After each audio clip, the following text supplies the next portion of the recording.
നമസ്കാരം. ദേവകി ആസ്ട്രോ റിസർച്ചിൻ്റെ പുതിയൊരു വീഡിയോയിലേക്ക് സ്വാഗതം. നമുക്കറിയാം 2024 ഏപ്രിൽ 8 തിങ്കളാഴ്ച ഒരു പൂർണ്ണ സൂര്യഗ്രഹണം സംഭവിക്കാൻ പോകുന്നു. നമ്മുടെ നാട്ടിൽ ഗ്രഹണം കാണാൻ സാധിക്കില്ല. വടക്കേ അമേരിക്കയിൽ ഉടനീളം ദൃശ്യമാകുന്നതാണ് ഈ പൂർണ്ണ സൂര്യഗ്രഹണം. ഭൂമിക്കും സൂര്യനുമിടയിൽ ചന്ദ്രൻ കടന്നു പോകുമ്പോൾ സൂര്യഗ്രഹണം സംഭവിക്കുന്നു. സൂര്യൻ്റെ എല്ലാ പ്രകാശത്തെയും തടയുകയും പകലിനെ ഇരുട്ടാക്കി മാറ്റുകയും ചെയ്യുന്ന പൂർണ്ണ സൂര്യഗ്രഹണം സംഭവിക്കാനിരിക്കുന്നത് ഈ വരുന്ന 2024 ഏപ്രിൽ 8 തിങ്കളാഴ്ചയാണ്. ഈ സൂര്യഗ്രഹണത്തെ ജ്യോതിഷപരമായി ചിന്തിക്കുമ്പോൾ മീനം രാശിയിൽ സംഭവിക്കുന്ന ഈ സൂര്യഗ്രഹണം, മീനം രാശിയിലാകട്ടെ ആദിത്യനും രാഹുവും ശുക്രനും സഞ്ചരിക്കുന്ന സമയം, ചന്ദ്രനും മീനം രാശിയിൽ സ്ഥിതി ചെയ്യുമ്പോൾ ഉത്രട്ടാതി നക്ഷത്രത്തിൽ സൂര്യഗ്രഹണം സംഭവിക്കുന്നു. ഏപ്രിൽ 14 വരെ ഇതിൻ്റെ ദോഷാനുഭവങ്ങൾ കാണാനാകും. ഈ സൂര്യഗ്രഹണം മൂലം പല രാശിക്കാർക്കും ദോഷകരമായ അനുഭവങ്ങൾ ഉണ്ടാകുന്നതാണ്. എല്ലാ രാശിക്കാർക്കും ദോഷാനുഭവങ്ങൾ വർദ്ധിച്ചു നിൽക്കുമെങ്കിലും ചില രാശിക്കാർക്ക് വളരെയധികം ദോഷങ്ങൾ കാണാനാകുന്നതാണ്. അവ ഏതൊക്കെ രാശിക്കാർക്കാണെന്ന് നമുക്കൊന്ന് പരിശോധിക്കാം.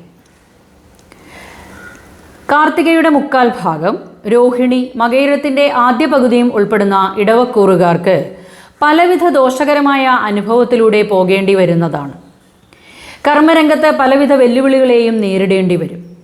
ചെയ്യുന്ന പ്രവൃത്തികളിലെല്ലാം ഒരു മ്ലാനത അനുഭവപ്പെടുന്നതാണ്. സാമ്പത്തിക സ്ഥിതിയിലും ബുദ്ധിമുട്ടുകൾ അനുഭവപ്പെടാം. ദമ്പതി സൗഖ്യം കുറയാനും ദമ്പതികളുടെ ഇടയിൽ അഭിപ്രായ വ്യത്യാസങ്ങൾ ഉണ്ടാകാനും സാധ്യതയുണ്ട്. മറ്റുള്ളവരുമായി ഇടപഴകുമ്പോൾ അതീവ ശ്രദ്ധാലുക്കളായിരിക്കണം. വാക്കുകൾ സൂക്ഷിച്ച് ഉപയോഗിക്കണം.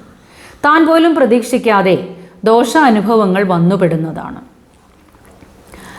അടുത്തതായി ശ്രദ്ധിക്കേണ്ട രാശിക്കാരാണ് കർക്കിടകം രാശിക്കാർ. പുണർദത്തിൻ്റെ അവസാന കാൽഭാഗം, പൂയം, ആയില്യം എന്നീ നക്ഷത്രങ്ങൾ ചേർന്ന കർക്കിടക കൂറുകാർക്ക് കൂടുതൽ മാറ്റങ്ങൾ പ്രതീക്ഷിക്കരുത്. പലവിധ ബുദ്ധിമുട്ടുകളെയും അഭിമുഖീകരിക്കേണ്ടി വരുന്നതാണ്. ബിസിനസ്സിൽ നഷ്ടങ്ങൾ ഉണ്ടാകാം. നല്ല കഴിവുള്ളവർ ആണെങ്കിലും ഒന്നും കൺട്രോൾ ചെയ്യാൻ സാധിക്കാത്ത അവസ്ഥയിലൂടെ കടന്നുപോകും. ഏതൊരു കാര്യത്തിലും നല്ല ശ്രദ്ധയുണ്ടാകണം. തൻ്റേതല്ലാത്ത കാരണത്താൽ ദോഷാനുഭവങ്ങൾ വർദ്ധിച്ചു നിൽക്കും. പുതിയ പദ്ധതികൾക്കൊന്നും ഇറങ്ങി പുറപ്പെടേണ്ട. സാമ്പത്തിക നഷ്ടങ്ങൾ വർദ്ധിച്ചു തന്നെ നിൽക്കും. സൂര്യഗ്രഹണത്താൽ മോശാനുഭവങ്ങൾ ഉണ്ടാകുന്ന അടുത്ത രാശിയാണ് തുലാം രാശി. ചിത്തിരയുടെ അവസാന പകുതിയും ചോതി, വിശാഖത്തിൻ്റെ ആദ്യ മുക്കാൽ ഭാഗവും ഉൾപ്പെടുന്ന തുലാക്കൂറുകാർക്ക് താൻ പോലും പ്രതീക്ഷിക്കാത്ത മോശാനുഭവങ്ങളിലൂടെ കടന്നു പോകേണ്ടതായി വരും. പലവിധ പ്രയാസങ്ങളും നേരിടേണ്ടി വരും. ഗ്രഹണത്തിന് മുമ്പ് തന്നെ പലവിധ പ്രയാസങ്ങൾ അഭിമുഖീകരിച്ചു കൊണ്ടിരിക്കുന്നവരായിരിക്കും ഈ തുലാക്കൂറുകാർ. ബിസിനസ് ചെയ്യുന്നവർക്ക് സാമ്പത്തിക നഷ്ടങ്ങൾ ഉണ്ടായേക്കാം. മാനസിക പ്രയാസങ്ങളും വർദ്ധിക്കുന്നതാണ്. പുതിയ ആശയങ്ങൾ ഇപ്പോൾ നടപ്പിലാക്കാൻ ഇറങ്ങി പുറപ്പെടേണ്ട. അടുത്തതായി പ്രയാസങ്ങൾ നേരിടേണ്ടി വരുന്ന രാശിയാണ് വൃശ്ചികം രാശി. വിശാഖത്തിൻ്റെ അവസാന കാൽഭാഗം, അനിഴം, തൃക്കേട്ട എന്നീ നക്ഷത്രങ്ങൾ ചേർന്ന വൃശ്ചിക കൂറുകാർക്ക് ഗ്രഹണം അടുത്തു വരുമ്പോൾ തന്നെ ചില പ്രശ്നങ്ങളെയും വെല്ലുവിളികളെയും അവർ നേരിട്ടുകൊണ്ടിരിക്കുന്നുണ്ടായിരിക്കും. ബിസിനസ് രംഗത്ത് പ്രവർത്തിക്കുന്നവർക്ക് സാമ്പത്തിക നഷ്ടമുണ്ടാകാം. ഉദ്യോഗാർത്ഥികൾക്കാകട്ടെ മാനസിക സമ്മർദ്ദം വർദ്ധിക്കുകയും പലവിധ പ്രതിസന്ധികളെയും അഭിമുഖീകരിക്കേണ്ടി വരുന്നതുമാണ്. പല കാര്യത്തിലും നിരാശ അനുഭവപ്പെടുന്നതാണ്. കഴിയുന്നതും പുതിയ പദ്ധതികൾ ആവിഷ്കരിച്ച് നടപ്പിലാക്കാൻ ഇപ്പോൾ ഇറങ്ങി പുറപ്പെടേണ്ട. അടുത്തതായി ഈ സൂര്യഗ്രഹണം കൊണ്ട് മോശാനുഭവങ്ങൾ ഉണ്ടാകുന്ന രാശിക്കാരാണ് ധനുരാശിക്കാർ.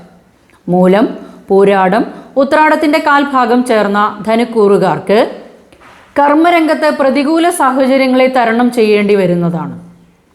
ഉത്തരവാദിത്വ കൂടുതൽ ഉണ്ടാവുകയും അവയെ പ്രാവർത്തികമാക്കാൻ ബുദ്ധിമുട്ടുകളും അനുഭവപ്പെടുന്നതാണ്.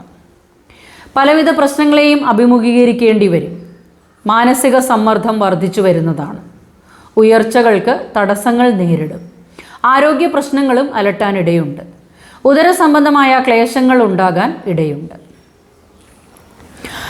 ഈ 5 രാശിക്കാർക്കാണ് സൂര്യഗ്രഹണം കൊണ്ട് കൂടുതൽ ദോഷാനുഭവങ്ങൾ ഉണ്ടാകുന്നത്. ഗ്രഹണത്തിന് മുമ്പ് തന്നെ ദോഷാനുഭവങ്ങൾ കാണാനാകും. ഏപ്രിൽ 8 നടക്കുന്ന ഈ സൂര്യഗ്രഹണത്താൽ അവയുടെ പ്രത്യാഘാതങ്ങളും ഒരാഴ്ച കൂടി നീണ്ടു നിൽക്കുന്നതാണ്. ഏപ്രിൽ 14 സൂര്യൻ മേടം രാശിയിലേക്ക് സംക്രമിക്കുമ്പോൾ ബുദ്ധിമുട്ടുകൾ കുറഞ്ഞു വരുന്നതായി കാണാൻ സാധിക്കും.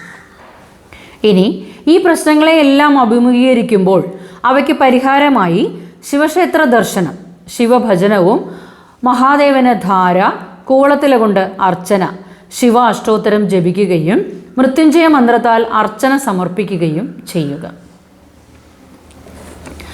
ഏതാനും ദിവസങ്ങൾ മാത്രമേ ഈ സൂര്യഗ്രഹണം കൊണ്ട് ബുദ്ധിമുട്ടുകൾ അനുഭവിക്കുന്നുള്ളൂ. അവയെ ശിവഭജനം കൊണ്ട് ദിവസങ്ങൾ മുന്നോട്ട് നീക്കിവിടുക. ഏപ്രിൽ മാസത്തിൽ മറ്റു ഗ്രഹങ്ങളുടെ സ്ഥിതി അനുസരിച്ച് ഉള്ള ഫലങ്ങൾ അറിയുന്നതിനായി മാസഫലത്തിൻ്റെ വീഡിയോ കാണുക. ജ്യോതിഷപരമായ സംശയങ്ങൾ അറിയുന്നതിനായി എൻ്റെ വാട്സാപ്പിലേക്ക് ഡീറ്റെയിൽസ് ടെക്സ്റ്റ് ചെയ്യാവുന്നതാണ്. ജനന തീയതി, ജനന സമയം, ജനന സ്ഥലം എന്നിവ ടെക്സ്റ്റ് ചെയ്യുക. അടുത്തൊരു വീഡിയോയുമായി ഉടൻ തന്നെ എത്തിച്ചേരാം.